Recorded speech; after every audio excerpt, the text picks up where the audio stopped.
हमारे टाइम में ना 1 मई आते ही स्कूल की छुट्टियां पड़ जाती थी। पूरा मई और पूरा जून छुट्टियां होती थी। 1 जुलाई से स्कूल खुलते थे। और होमवर्क क्या मिलता था? सुलेख लिखने को मिलता था और कुछ क्वेश्चंस एंड आंसर लिखने को मिलते थे, वो भी बहुत कम।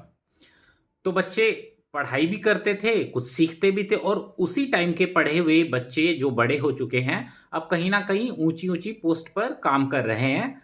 कोई बिजनेस भी कर रहा है, ठीक है। हर तरह के लोग हैं जो इस देश में अपना योगदान दे रहे हैं। तो पढ़ाई बहुत अच्छी थी, इस वजह से आज वो लोग काबिल हैं। और अब जो पढ़ाई कर दी है उसका बोझ इतना ज़्यादा पड़ गया। एक तो छुट्टियां कम कर दी हैं। अब 1 महीने या ज़्यादा से ज़्यादा 40 दिन की छुट्टियां पड़ती हैं गर्मी की।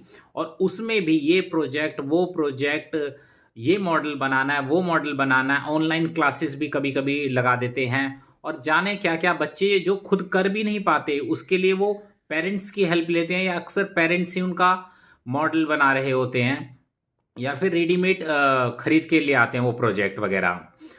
तो बच्चे इस तरह तो सीख तो कुछ रहे ही नहीं है, बल्कि पढ़ाई बोझ बन गई है। हमारे टाइम में बच्चे गांव जाते थे, अपने नाना नानी के घर जाते थे, दादा दादी के घर जाते थे, और उस माहौल को एंजॉय करते थे कि ग्रामीण जीवन क्या होता है उसको जीते थे। दोस्तों के साथ खेलते थे, पेड़ों पे चढ़ते थे, पेड़ों से तोड़ के फल खाते थे। अगर गांव में पोखरा है, तालाब है या नदी है तो उसमें नहाते थे।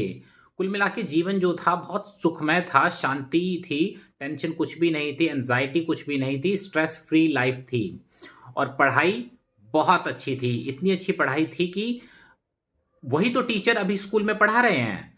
वो जो टीचर उस टाइम पे बच्चे थे, स्टूडेंट थे, वही तो अब काबिल हो के स्कूलों में पढ़ा रहे हैं। लेकिन करिकुलम स्कूल का सिलेबस ऐसा कर दिया गया है कि अब वाले बच्चे कुछ सीख ही नहीं पा रहे हैं, उनको पढ़ाई इतनी ज़्यादा बोझ लगती है कि पढ़ना ही नहीं चाहते। तो ये तो मेरा ओपिनियन है दोस्तों, आप बताओ आपका क्या ओपिनियन है? वो टाइम अच्छा था जब गर्मी की छुट्टियां 2 महीने की पड़ती थी, या अब वाला टाइम अच्छा है?